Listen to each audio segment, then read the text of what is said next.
Bapak, Ibu, saudara-saudara, anak-anak kekasih, Shalom. Bolehkah dengan senyum, saudara memberi salam kanan kiri muka belakang, katakan begini, damai sejahtera bagimu untuk berbagi sukacita di hari Minggu, hari Tuhan ini. Bicara soal tembok, beberapa orang juga suka membangun tembok, batas wilayah. Enggak tahu di GPIB Bethesda Sidoarjo, di beberapa tempat yang saya layani, saya juga perhatikan orang senang membangun tembok di gereja minimal, pokoknya ini kita tanpa dudu. Minggu depan harus di sini, seterusnya di sini. Ada yang begitu enggak? Enggak ada ya, hanya Tuhan yang tahu Bapak Ibu. Tembok Cina itu dibangun kurang lebih abad ketiga sebelum Masehi. Berbagai proses restorasi dilakukan dari 2.000 km, 8.000 km hingga total ada 21.000 km panjangnya. Tujuannya juga sama, untuk membangun wilayah kekuasaan, identitas mereka, menjaga dari segala bentuk upaya untuk menghancurkan dan membuat blok supaya musuh tidak mudah menyerang. Kalau saudara membaca kitab Sakaria, Sakaria ini dari dua suku kata ya, Sakar dan Yah. Kata Sakar berarti mengingat, kalau Yah itu berarti YHWH yang harus dibaca dengan Adonai, hingga Sakaria itu, ada yang punya nama Sakaria itu bagus, artinya Tuhan mengingat. Atau ia tidak melupakan, Tuhan mengingat, itu arti Sakaria. Di sekitar tahun 530 sebelum Masehi kira-kira nubuatan ini disampaikan. Catatan pertama untuk saudara, yang pertama ketika membaca teks ini Bapak Ibu, mohon mendudukkannya dan menghayalkannya bahwa saat itu puing-puing masih reruntuhan masih ada, bait Allah juga tembok Yerusalem pun belum berdiri. Dia sesaman dengan Nabi Hagai dan Esra yang berupaya untuk setelah pasca pembuangan mengupayakan membangun bait Allah dan tembok itu. Dan tidak mudah, karena sepeninggalan 70 tahun mereka dibuang, orang-orang lain sudah masuk dan menguasai, dan banyak hal yang terjadi pada penghambatan soal pembangunan itu. Otomatis mereka merasa sulit untuk kembali mendirikan tembok, apalagi membangun bait Allah. Di kondisi itulah Sakaria kemudian menerima 8 penglihatan. Penglihatan ketiga yang kita baca saat ini tentang seorang muda yang membawa tali ukur. Penglihatan ini memberi penguatan kepada orang banyak bahwa Tuhan sendirilah, kan malaikat yang pegang tali ukur. Dia enggak tanya siapa engkau, tapi yang dia tanya mau kemana engkau. Aku mau mengukur panjang dan lebar Yerusalem, memberikan indikasi bahwa kemungkinan besar penopangan segera akan terjadi. Ketika ukuran panjang kali lebar itu, berarti akan segera dilaksanakan pembangunan ini. Catatan, mereka sedang mengalami stagnasi di situ. Stagnasi itu titik diam, enggak bisa lagi bikin apa-apa. Karena sulit dan begitu banyak tantangan, penglihatan ini seakan mau kasih tahu kepada orang Israel termasuk Sakaria untuk diberikan semangat lagi. Tuhan akan terlibat pada proses apapun yang sedang engkau upayakan. Jadi kabar baiknya waktu itu adalah Allah akan turut terlibat ketika malaikat Tuhan diutus untuk mengukur, menunjuk sesuatu yang luar biasa. Mereka tidak berjuang sendiri, mereka tidak akan mengupayakan sendiri. Tuhanlah yang akan turun tangan. Jadi sebenarnya mode catatan pertama ini penguatan yang luar biasa supaya Israel kembali bersemangat. Ini catatan saya yang pertama. Yang kedua, kalau Bapak Ibu baca ayat 1 dan 2 lalu dibandingkan dengan ayat 3 dan ayat yang kelima, terkesan kontradiktif. Kontradiktif itu berarti bertentangan. Dibilang akan bangun, diukur panjang kali lebar, lalu kita menemukan di ayat yang ketiga, malaikat kedua datang. Dan sampaikan begini, bilang ke orang muda itu, sampaikan ke dia. Beberapa penafsir mengatakan kemungkinan orang muda yang dimaksud ya Sakaria itu. bilang kepada orang muda itu bahwa tidak akan didirikan tembok. Berlawanan toh? Tidak akan dibangun apapun. Tidak ada pembatas. Bagaikan padang, demikian akan terbuka Yerusalem. Tidak ada lagi upaya untuk membangun batas wilayah sebagai penjaga supaya tidak ada pemerintahan yang lain masuk atau orang yang merebut kota ini. No, Tuhan bilang tidak akan dibangun, semua akan rata. Pertanyaannya, kalau tidak akan dibangun, lalu siapa yang jaga? Kalau tidak akan dibangun, berarti Israel rentan pada penyerangan. Maka ayat 5 memberi hal yang menakjubkan. Aku sendirilah yang akan menjadi tembok berapi di sekelilingmu untuk menjaga. Kalau sudah begini, bagaimana mungkin kita akan mampu menghadapi serangan? Tidak ada batas tembok kekuasaan. Tuhan bilang tidak perlu, sebab aku sendiri yang akan menjaga umatku. Poin kedua ini seakan mau menyebut sesuatu yang sangat penting. Bahwa bukan tembok yang engkau bangun yang menjamin ketentramanmu. Bukan upayamu mengupayakan keamanan yang akan menjamin kesejahteraanmu. Tapi jaminan damai sejahtera, jaminan kesejahteraan itu dari aku. Aku akan menjadi tembok berapi. Mau membuat penyataan kedua ini sangat penting. Upaya mereka sekalipun yang luar biasa membangun tembok harus diberi penekanan cukup kuat. Sumbernya, pengandalan dirinya bukan pada benda mati yang mereka dirikan, tapi mestinya kepada Tuhan ketika Tuhan sendiri bergerak menjadi tembok api yang menjaga. Yang ketiga Bapak Ibu, kalau lihat ini kita akan menemukan pada Wahyu pasal 21. Seakan juga mau memberi penggambaran pada sesuatu yang belum terjadi di sana. Kalau ini bicara soal Yerusalem sekarang yang akan dibangun pada masa Zakaria maksud saya. Zakaria juga mendapatkan penglihatan tentang Yerusalem baru di sana. Bahwa sumber dari segala kemuliaan yang menjaga Yerusalem baru itu datangnya dari Tuhan. Bahkan di Wahyu 21 ayat 22 bilang begini, bait Allah itu pun tidak ada. Karena Tuhan sendirilah yang menjadi baitnya. Jadi poin ketiga juga bicara tentang hal yang belum terjadi. Zakaria sudah mendapatkan penglihatan tentang datangnya Yerusalem baru. Tentang pusat dari segala sesuatu adalah Adonai Elohim. Tentang Allah Sang Halik yang menjadi pusat segala sesuatu. Saya kira demikian firman Tuhan ditafsirkan bagi kita. Sekarang bagaimana Bapak Ibu Saudara dan saya membawa firman Tuhan ini dalam kehidupan beriman kita.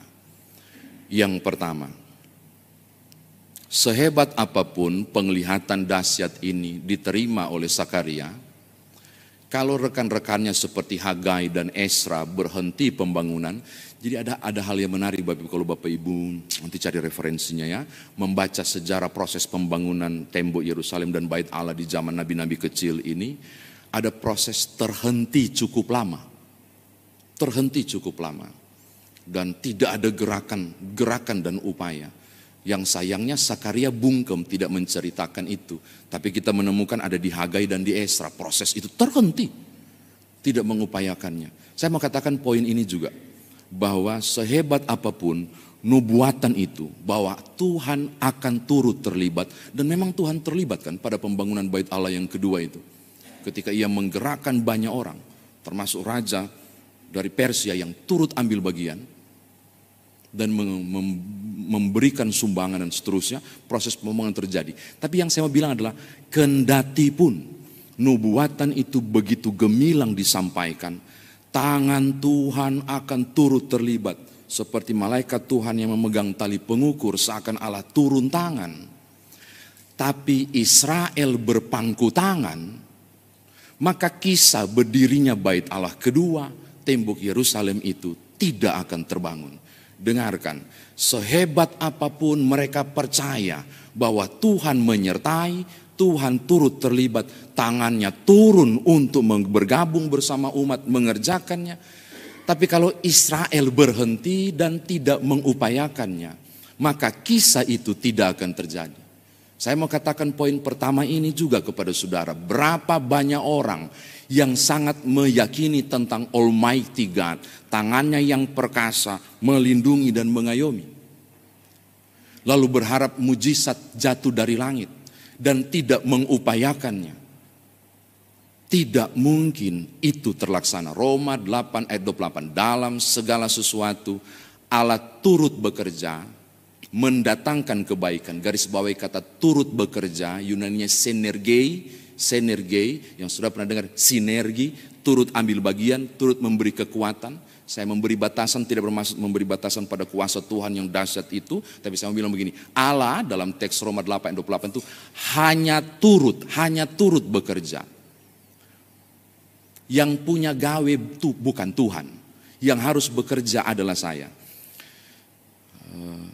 Saya turut bekerja dengan Pak Doni misalnya. Tapi Pak Doni enggak kerja. Gimana saya mau turut bekerja? Allah turut bekerja berarti kita harus bergerak supaya membuka peluang bagi kuasa Tuhan masuk. Poin pertama ini meneguhkan dan menguatkan Sakaria, tapi juga harusnya bagi kita. Jika Israel percaya bahwa tangan Tuhan menopang, tidak berarti Israel berpangku tangan. Hal yang sama juga mau katakan kepada saudara. Jika engkau meyakini bahwa Tuhan terlibat dalam kehidupanmu, dengarkan Bapak Ibu, Tuhan terlibat dalam kehidupanmu, tapi engkau tidak mengerjakan bagianmu, mujizat itu pun tidak terjadi. Pernah dengar hal kekhawatiran di Injil Matius? Janganlah kamu khawatir. Burung-burung tidak menanam, tapi diberi makan oleh Tuhan. Lalu orang bilang begini, ini bukti bahwa walaupun torang tidak bikin apa-apa, pokoknya Tuhan akan sediakan. Nanti pulang gereja, tolong googling, cari sampai habis baterai itu HP. Bapak Ibu tidak akan temukan jenis burung yang Tuhan kasih makan dalam sarang. Enggak ada. Walaupun Tuhan pelihara mereka, mereka harus mengembangkan sayapnya dan keluar dari sarang, lalu mencuri gandum petani. Benar Tuhan pelihara, tapi engkau harus mengepakkan sayapmu. Benar aku akan terlibat membangun kota ini, Sakaria, tapi jangan berhenti membangun. Maka hal pertama mau sampaikan juga kepada saudara. Target semua akhir tahun ini loh, sudah mau akhir tahun. Target apapun dalam hidup dan masa depan yang sedang engkau buat dan rancangkan bersama Tuhan. Masa depan anak-anak kah, masa depan pribadi atau apapun yang sedang dipikirkan. Ayolah, bangkit lagi, kerjakan bagianmu, buka peluang Tuhan terlibat di dalamnya. Supaya engkau melihat kesempurnaannya datang. Amin. Aminnya loyo ya, ini gak semangat kah? Amin gitu loh. Untuk meyakini pertolongan Tuhan ada. Ini hal yang pertama. Hal yang kedua Bapak Ibu, saya senang sekali ketika ternyata ada hal yang lebih spektakuler terjadi di ayat 3 hingga ayat yang ke-5. Bilang ke anak muda itu bahwa Yerusalem tetap akan terbuka seperti padang. Implikasinya, dampaknya adalah tidak akan ada jaminan bahwa mereka aman sebab tembok itu dilarang untuk dibangun. Ternyata itu makna kiasan. Mau mengatakan kepada mereka setinggi apapun dan sekokoh apapun engkau mengupayakan kemakmuranmu dan membangun tembok-tembok semaha tinggi apapun itu dikerjakan, masih ada satu pribadi yang lebih perkasa untuk menjagamu, masih ada satu pribadi yang dapat menjamin masa depanmu yang menjadi tembok berapi di sekelilingmu. Dengarkan, hal ini sangat penting. Sehebat apapun saudara meyakini, aman kok, baik-baik kok orang sekeluarga sampai akhir tahun. Oh, saya rasa ya Tuhan, oke lah Tuhan ada, tapi ya udahlah nggak cukup, masih sanggup kok kami. Dengarkan saya.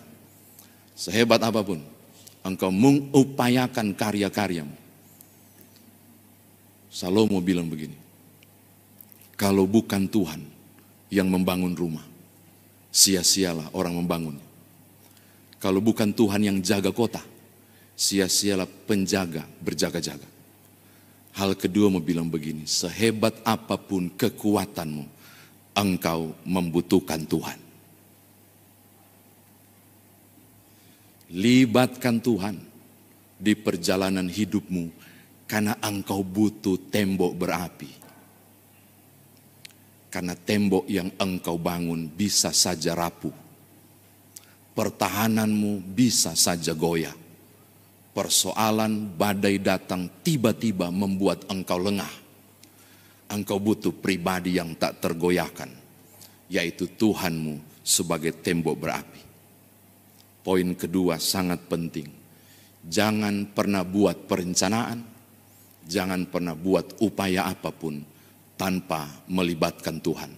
Bapak Ibu butuh Tuhan, saya butuh Tuhan. Engkau dan aku membutuhkan kehadiran tembok berapi itu. Ini yang kedua. Yang ketiga dan terakhir, adakah di antara Bapak Ibu yang saat ini sedang berusaha membangun reruntuhan itu, namun berbagai soal hidup masih tetap saja ada, dan rasanya pertahanan saudara mulai goyah? Adakah di antara sekarang Bapak Ibu lagi berpikir, melihat ke kiri ke kanan dengan mata iman, di mana tembok berapi itu? Aku hampir kolaps. Saya tidak menemukan kekuatan dan jalan keluar. Sudah di penghujung 2023. Kalau memang Tuhan adalah tembok berapi, saya kok merasa belum mendapatkan kekuatan menghadapi itu. Saya tidak tahu. Apakah ada di antara saudara yang sangat mengaminkan tembok berapi itu Tuhan. Tapi sepertinya Margaret Fishback ini memberi judul I was dream, saya bermimpi. Judulnya itu sebenarnya itu, tapi kemudian kita memberi judul dengan kata footprint. Pernah dengar ya? Dia bilang begini, saya bermimpi menjalani kehidupan bersama Tuhan begitu indah, ditandai dengan jejak-jejak pasir yang saya lihat. Selalu ada dua pasang kaki ketika saya tengok ke belakang, menunjukkan bahwa selalu ada Tuhan di perjalanan kehidupanku. Satu pasang punya saya, satu pasang punya Tuhan. Namun ketika ada peristiwa besar terjadi, aku sangat tergoncang, aku kehilangan kendali, begitu putus asa. Aku melihat ke belakang, itu mengejutkan dan menakutkanku. Karena yang tertinggal cuma satu pasang jejak kaki saja. Itu pertanda Tuhan tidak ada dan aku ditinggalkan. Dalam keraguanku, itu puisi itu bagus banget. Aku bertanya kepada Tuhan, Tuhan, di mana Engkau? Mengapa Engkau hadir di saat situasi menyenangkan? Ditandai dengan dua pasang footprint itu, satu punyaku, satu punyamu. Tapi justru di wilayah-wilayah kelam, di saat aku sedang goyah dan tidak mampu lagi, mengapa aku merasa ditinggalkan? Mengapa aku hanya melihat satu pasang jejak kaki? Mengapa cuma aku? Di mana Engkau? Saudara tahu di puisi itu bagus banget dan narasinya itu begitu indah. Saudara mungkin sudah sangat populer ini. Katanya Tuhan menjawab begini, anakku, aku mengasihi engkau. aku tidak meninggalkan engkau. Ketika engkau susah, ketika engkau jatuh, ketika engkau tidak berdaya, aku pun ada di sana. Kalau engkau hanya melihat satu jejak pasang kaki saja, itu bukan punyamu, itu punyaku, karena aku sedang menggendongmu. Kalau hari ini engkau kesulitan menemukan tembok berapi, tentang benteng teguh yang menjaga keluar masukmu, dan seakan Bapak Ibu sekarang sedang dalam hal yang sangat mengerikan di tengah kejatuhan yang besar, dengarkan. Kalaupun Tuhan tak terlihat dan terkesan kuasanya tidak ada, tidak pernah berarti Dia meninggalkan saudara. Amin. Jalani saja perjalanan itu. Belajar percaya. Tembok api sekelilingmu tidak pernah padam. Dia ada melindungi. Tertatih sekalipun, berat sekalipun, yakinilah engkau akan menyelesaikan 2023 ini pada pertolongan Tuhan. Berjalanlah, teruslah menapak walaupun sulit, karena tembok berapi yaitu Tuhan ada di sekeliling saudara dan keluarga saudara. Kelak nanti, kalau kita bakudapan nanti, mungkin saudara akan menyampaikan sesuatu yang besar. Aku menemukan Tuhan menyediakan masa depan. Tuhan berkati Bapak Ibu. Haleluya. Amin.